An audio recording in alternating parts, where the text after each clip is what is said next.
اللهم لك الحمد كما ينبغي لجلال وجهك وعظيم سلطانك. اللهم لك الحمد حتى ترضى ولك الحمد إذا رضيت ولك الحمد بعد الرضا.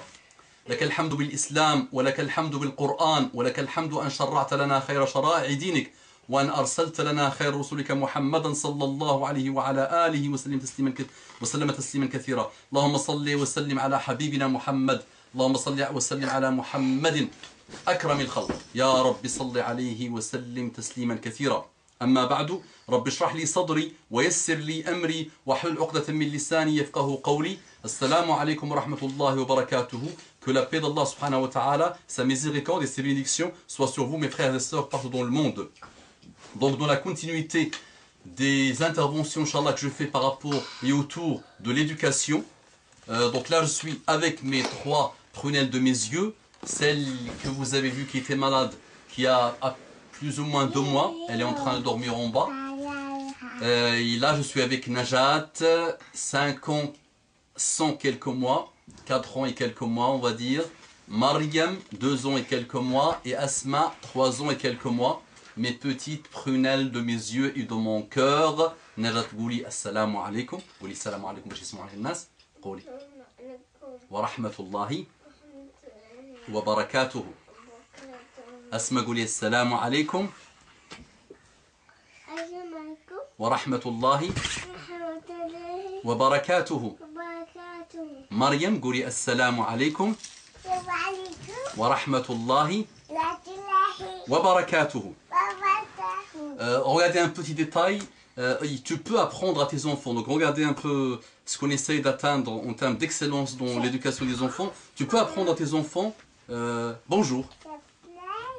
Et ça a grandi comme une génération à qui tu dis salam alaikum, il te regarde comme ça. Tu peux aussi lui apprendre salam, salam, point, qui n'est pas une salutation comme Muhammad sallallahu alayhi wa sallam nous a appris. Tu peux aussi lui apprendre salam alaikum. Atteindre l'excellence dans l'éducation, c'est de lui apprendre tout petit de dire Salamu alaykum wa rahmatullahi wa barakatuhu. Donc comme mes enfants rentrent dans une chambre, et quand elles disent Salamu alaykum, si elles disent Salamu alaykum, je les arrête. Je leur dis qu'est-ce qui manque. Et là elles continuent Salamu alaykum wa rahmatullahi. Qu'est-ce qui manque? Wa barakatuhu. Voilà, donc regardez un petit détail de rien du tout, mais ce n'est pas un détail. Insistons sur l'excellence dans tout ce qu'on fait. Et je vous rappelle aussi ce que c'est que l'ihsan. L'ihsan, an ta'bud Allah ka'annaka tarahu, fa in lam takun tarahu fa innahu yaraka. Que tu adores Allah subhanahu wa ta'ala comme si tu le vois, et si tu ne le vois pas, sache que lui il te voit. Donc comme j'ai dit tout à l'heure, donc il y a pas mal de... Tous les soirs on leur lit l'arabe, elles écoutent le Coran avant de dormir tous les soirs, et on leur lit des histoires, j'ai expliqué tout à l'heure, les histoires des prophètes, une série des histoires de la vie des prophètes. Et j'avais insisté sur le fait que Allah subhanahu wa ta'ala n'a pas consacré des pages et des pages et des pages dans le Coran sur les histoires et les récits des prophètes pour le plaisir. C'est une grande, énorme leçon à tirer pour nous de chaque détail, de chaque comportement de nos prophètes. Et le plus grand, le socle des prophètes, Amirul Anbiya, Khatamul Anbiya, le prince des prophètes, le socle des prophètes, Imamul Anbiya plutôt, le imam des Anbiya des prophètes, c'est Muhammad sallallahu alayhi wa sallam qu'il faut analyser, scruter chaque détail de sa vie et savoir que sa vie est globale et globalisante. Et ne jamais apprendre aux enfants qu'un petit prisme de la vie de Muhammad sallallahu alayhi wa sallam. Il faut leur apprendre, inculquer la globalité de l'islam. Voilà, donc là on va commencer Inch'Allah une histoire, al-Habibatu. Donc voilà, il y a Qisasul Anbiya, il y a aussi des histoires al-Habibatu, ma mère, ma chérie, al-Akhlaqul Jamilatu, ma mère chérie. L'akhlaqul jamilatu, les bons comportements, al-dhi'bu wal-tha'labu wal-aranibu, le loup, le renard et les lapins, nihayatul jasha, la fin de l'jasha, tama, la convoitise, une traduction approximative, nihayatul ghurur, la fin de l'ghurur, intraduisible pour moi, amilun nadafati, l'orgueil, barakallahu fik, masha'Allah, nihayatul ghurur, c'est tout à fait l'orgueil, mais le kibr est plus fort que le ghurur. Le kibr est plus puissant que le ghurur. L'orgueil, c'est plutôt le kibr. Mais le ghurur, c'est aussi une partie de l'orgueil. Barakallahu fik, ma femme bien-aimée. Amilun nadafati, donc les boueurs, on va dire. Les boueurs. L'iman yasna'u al-mu'jizat, une leçon qui existe dans le Bukhari. L'iman, la foi, fait des miracles. Fi athna il-hijrati sharifati, pendant la hijra de Muhammad sallallahu alayhi wa sallam. Et on va commencer à lire, on va prendre l'exemple de al-Habibatu. Bismillah, al-Habibatu. Donc tous les soirs, soit moi, soit la maman des enfants, leur lit au moins 2 à 3 histoires comme ça. Donc je dis, on va commencer.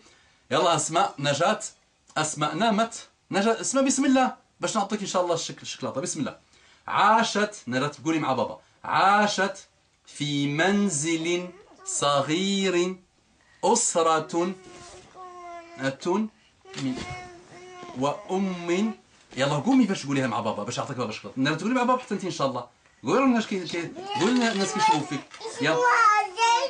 وثلاثة إخوة بنت اسمها زينب وولد اسمه حسن والأصغر اسمه أحمد ولكنهم كانوا أطفالا متعبين لوالدتهم كثيرا فهم لا يسمعون نصائحها ولا ينفذون.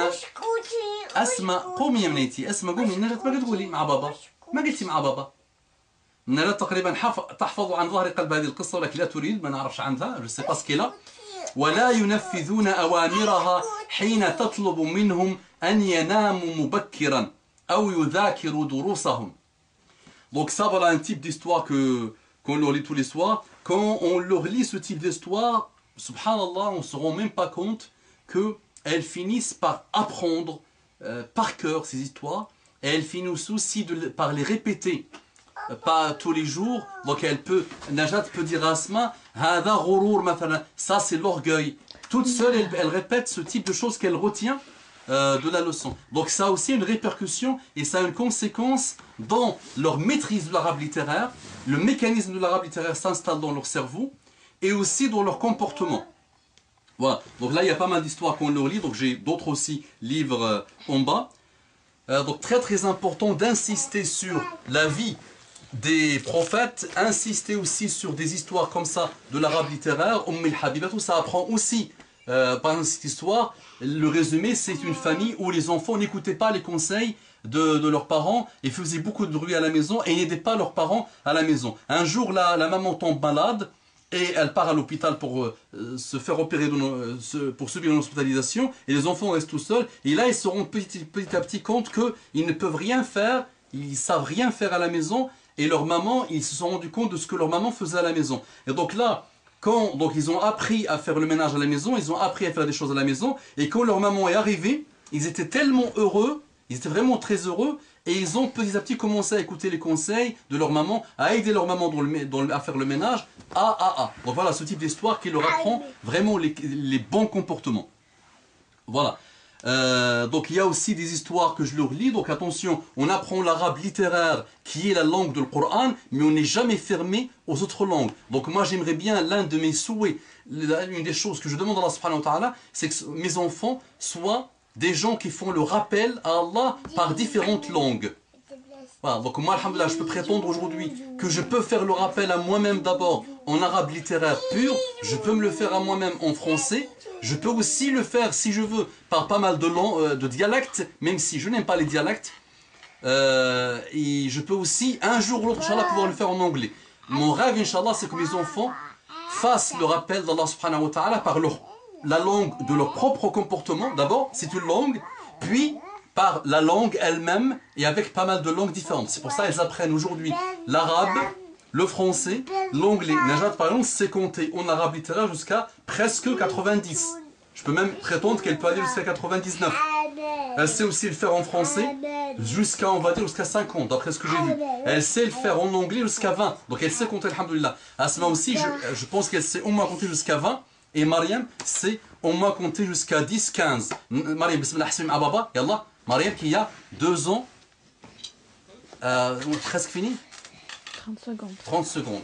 واحد اثنان ثلاثة أربعة خمسة ستة سبعة ثمانية تسعة عشرة 11 12 13. Voilà, ça c'est Mariam qui n'a que 2 ans et quelques mois. Naraj, elle fait la table, je ne sais pas ce qu'elle a, et Asma dort déjà.